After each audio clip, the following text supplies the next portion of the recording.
Army act army act army act आखिरकार ये क्या लॉ है, क्या चीज़ है। तो आज हम इस पर बात करेंगे क्योंकि ये बहुत ज़्यादा ज़रूरी टॉपिक है। तो वैसे पाकिस्तान में जो सिटीज़न क्राइम करते हैं तो उसके लिए ताज़ीरात पाकिस्तान का एक कानून है, उसके मुताबिक वो डील करते हैं। लेकिन पाकिस्तान आर्मी 1952 का जो कानून है वो बहुत इम्पॉर्टेंट है। और इसमें जो इसका रिलेशन है वो डिसिप्लिन से है। इंटरनल पाकिस्तान की आर्मी डिसिप्लिन से है।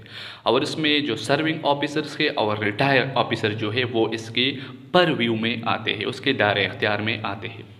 तो इसको समझना होगा, ये बहुत ज़रूरी है।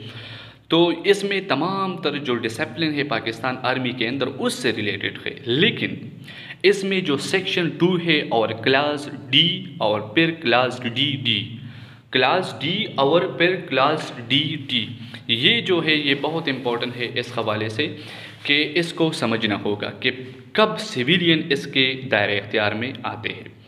तो इसमें मैं फिर आपको कहूँ कि आर्मी एक्ट तो तमाम तर जो कवानीन है वो पाकिस्तान की आर्मी के इंटरनल डिसिप्लिन्स को डील करता है, उसके जो पावर एंड फंक्शन है उसको डील करता है। लेकिन कब सिविलियन इसके दायरे इख्तियार में आते हैं तो ये बहुत ज़रूरी है।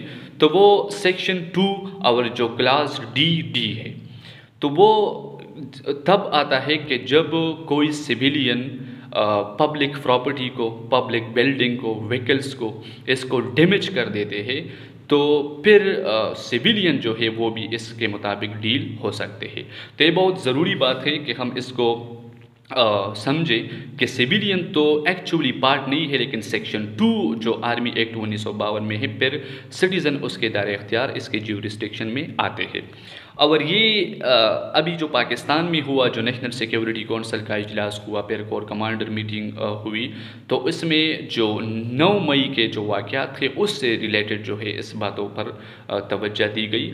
अभी इसकी प्रोसीडिंग क्या है कि अगर कोई सिविलियन जो है इसके ज्यूरिसडिक्शन में आ गया और वो कन्विक्ट हुआ तो ये प्रोसीडिंग किस तरह होगा। तो इसका प्रोसीडिंग हाई कोर्ट और सुप्रीम कोर्ट के साथ उसका कोई काम नहीं है। इस जो कमिटमेंट है, जो कमिटेड लोग होते हैं जिसने कमिट किया है क्राइम, ये उसकी प्रोसीडिंग जो है ये फर्स्ट अपील भी पाकिस्तान आर्मी के पास जाता है और फाइनल अपील जो है वो भी आर्मी चीफ के पास जाता है। अलबत्ता इसमें एक अमेंडमेंट हुआ और जो सिविलियन एक लॉयर है वो भी इसमें आ सकता है। इसके अलावा जो प्रोसीडिंग है वो आर्मी ऑफिसर जो है वो लॉयर होता है।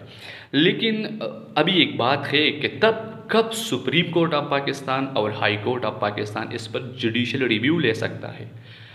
हमने तो बताया कि इसकी जो फाइनल और फर्स्ट कोर्ट ऑफ अपील है वो तो पाकिस्तान की आर्मी है, लेकिन कब सुप्रीम कोर्ट और हाई कोर्ट्स जो है वो इस पर जुडिशल रिव्यू ले सकता है, उसको रिव्यू कर सकता है।